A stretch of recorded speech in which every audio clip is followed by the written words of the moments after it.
Hello bro, hello bro. Hello. Rồi em mơ lười em tập hát thi mày đó mình áo tê nữa đóng cái áo ấy. Men đó. Cả nó pin tu thì đang cái áo ấy luôn. Và nhóm mình trong thì tinh cái ai, chúng ta âm bên nè, men nó thằng cô tên, cô tên cái ấy rồi. Men đó bro. Men đó. Hello bro. Hello bro. Mau đi nè. Hello. Tao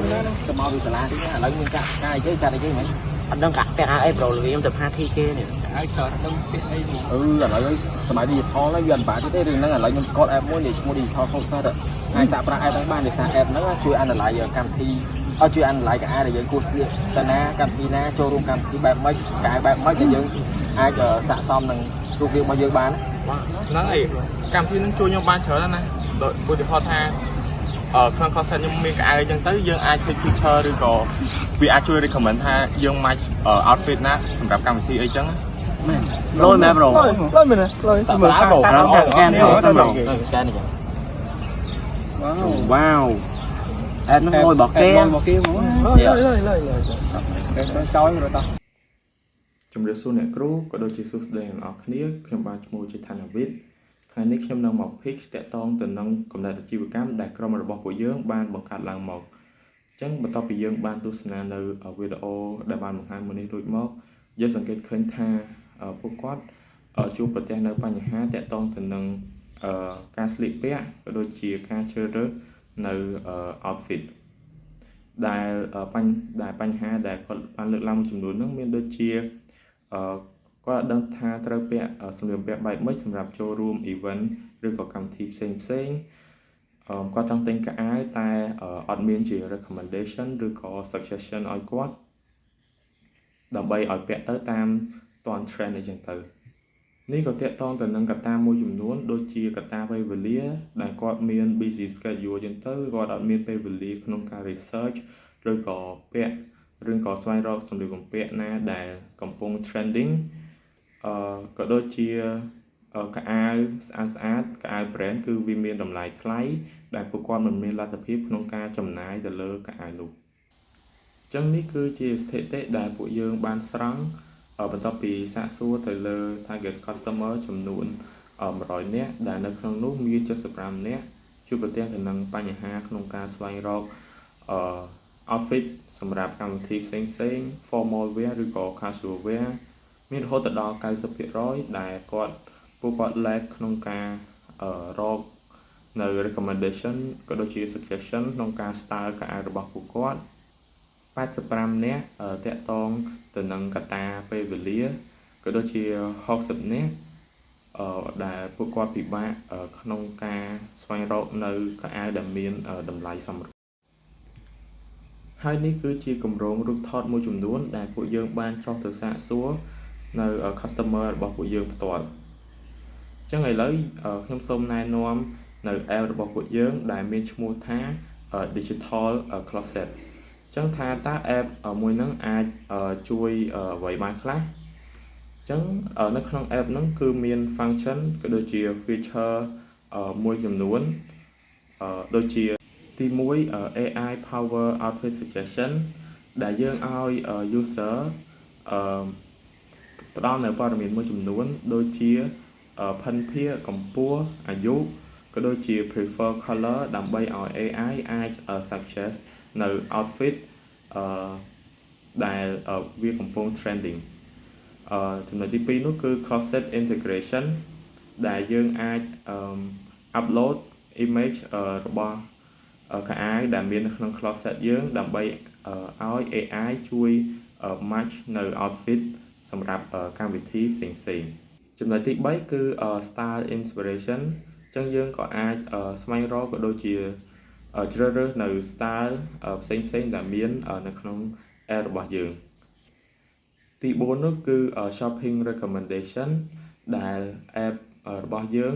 recommend នៅ nearby store ក៏ដូចជា online store ឬក៏ partner store សម្រាប់ឲ្យអ្នកទាំងអស់គ្នា purchase នៅកៅអៅដែលអ្នកទាំងអស់គ្នាពេញចិត្ត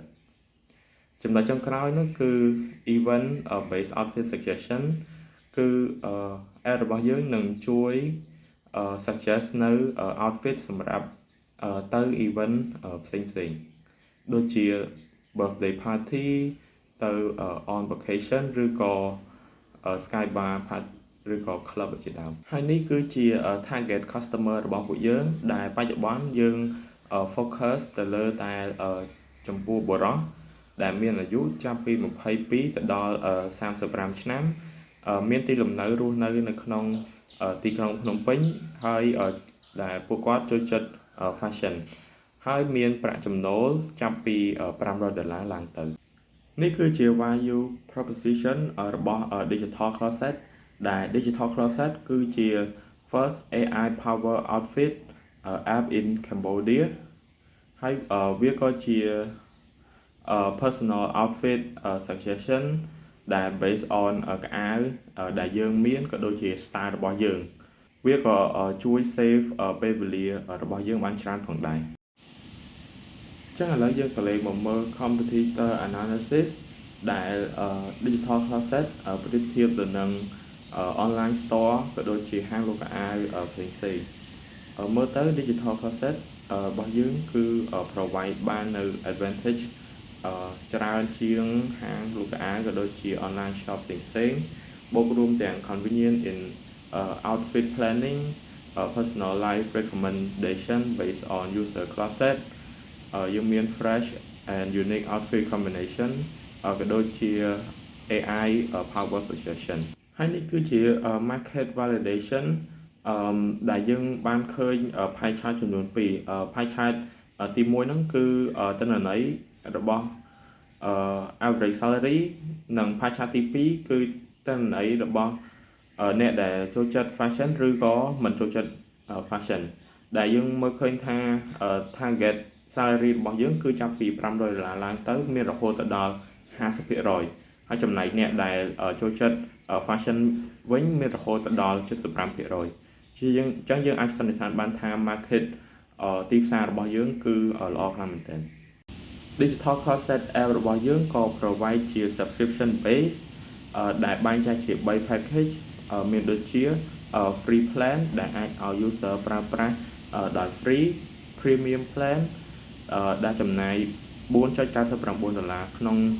មួយខែនិង VIP plan ដែលចំណាយ$9.99ក្នុងមួយខែអញ្ចឹងបន្តទៅនេះយើងនឹងទស្សនាទៅលើ prototype របស់ Digital Closet បើសិនជាយើងចង់ថតរូបដើម្បីឲ្យ app ហ្នឹង analyzing កៅអៅ recommend កៅអៅឲ្យយើងគឺយើងអាចចុចកន្លែងនេះបានចុចកន្លែងនេះដើម្បីថតរូបឬមួយក៏ upload image អញ្ចឹងឧទាហរណ៍បើសិនជាយើងចុចថតរូបអញ្ចឹងយើងអាចថតរូបចឹងហើយយើងចុចម្ដងទៀតដើម្បីឲ្យវា analyzing អញ្ចឹងនៅពេលដែលវា analyzing ហើយវាចេញ mode កៅអៅ fashion បែបនេះថាកៅអៅបែបនេះតម្លៃប៉ុន្មានកៅអៅបែបនេះតម្លៃប៉ុន្មានហើយនៅពេលដែលយើងមើលហើយយើងអាច select នៅនឹងបានហើយចំពោះបើសិនជាយើងចង់ទៅទំព័រដើមវិញគឺយើងចុចនៅខាងលើនេះវាមកទំព័រដើមហើយចំពោះកន្លែងនេះគឺកន្លែងដែលយើងត្រូវ pay ចុច pay now មកវាឲ្យយើងជ្រើសរើស payment អញ្ចឹងឧទាហរណ៍ខ្ញុំរើសយក Visa card ហើយចំនួន$5អញ្ចឹងខ្ញុំចុច continue មកអូខេអញ្ចឹងនៅពេលនេះគឺវាបាន pay លុយហើយអញ្ចឹងចំពោះ prototype របស់ក្រុមខ្ញុំមានប៉ុណ្ណឹងអរគុណច្រើនទីច្រើន So here is the end of my pitch presentation. Thank you everyone for watching this video. Goodbye.